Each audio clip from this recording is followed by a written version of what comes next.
নৌকায় উঠতে গিয়ে এইভাবে জলে পড়ে হাবুডুবু খেতে হবে আসলে বুঝতে পারিনি, ঠান্ডায় একেবারে ভিজে একাকার হয়ে গেছি। আসলে আজকে আমাদের পুকুরে মাছ ধরা হচ্ছিল। আমাদের এই পুকুরটাতে শুধুমাত্র চিংড়ি মাছ চাষ করা হয়, সাথে সামান্য কিছু রুই এবং কাতলা মাছ আছে। আজকে আমরা এই পুকুরটা থেকে মাছগুলোকে ধরে নিয়ে আমাদের বড় ঘেরটাতে নিয়ে যাব, সেখানে গিয়ে আমরা মাছগুলোকে ছেড়ে দেবো। আমরা আজকে 4-5 জন মিলে জালটা টানছিলাম। আজকে প্রচুর ঠান্ডা পড়েছিল, কিন্তু এদিকে আমাদের বসকে দেখো, তার একদমই ঠান্ডা লাগছে না, আর আমরা সবাই ঠান্ডায় ঠকঠক করে কাঁপছিলাম। দেখো জালের ভিতরে কী পরিমাণ মাছ বেঁধেছে, মাছগুলো কী পরিমাণ লাফালাফি করছে।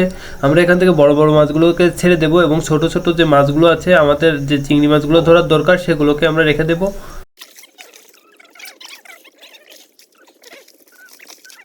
সাদা মাছগুলোকে ছেড়ে দিয়ে আমরা শুধু চিংড়ি মাছগুলো রেখেছি এবং এগুলোকে এখন আমরা নিয়ে যাবো আমাদের ঘেরে, সেখানে গিয়ে এগুলো ছেড়ে দেবো। আমরা এখন রওনা দিয়েছি ঘেরের উদ্দেশ্যে। পুকুর থেকে ঘেরে যেতে মাত্র 5 থেকে 7 মিনিট সময় লাগে, তাই আমরা দ্রুততার সাথে যেতে হবে, নইলে আমাদের মাছগুলো মারা যাওয়ার সম্ভাবনা আছে। তাই আমরা তাড়াতাড়ি বেরিয়ে পড়ছি মাছগুলোকে নিয়ে ঘেরের দিকে। একটা বাঁশের সাথে জুইটাকে আমরা আটকে নিয়েছি, যাতে দ্রুত হেঁটে যেতে পারি আমাদের ঘেরে। খুব দ্রুত যেতে হবে, নইলে মাছগুলো মারা যাবে এখনই। দেখো আমরা ঘেরে চলে এসেছি। আমরা মাছগুলোকে একটা নেট দিয়ে জায়গা করে নিয়েছি, তার ভিতরে কিছুক্ষণ রেখে দেবো, যাতে মাছগুলো অক্সিজেন নিতে পারে সহজে। নেটের ভিতরে দেওয়ার পর যে মাছগুলো মারা যাবে সেগুলোকে আমরা বাজারে বিক্রি করব, এবং যেগুলো জীবিত থাকবে সেগুলোকে আমরা ঘেরে ছেড়ে দিয়ে যাব।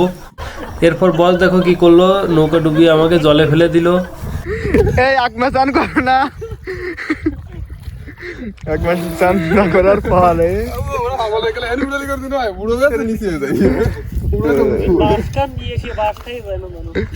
আজকের ভিডিওটা এখানেই শেষ করছি। সবাই ভালো থেকো, সুস্থ থেকো, সকলকে ধন্যবাদ।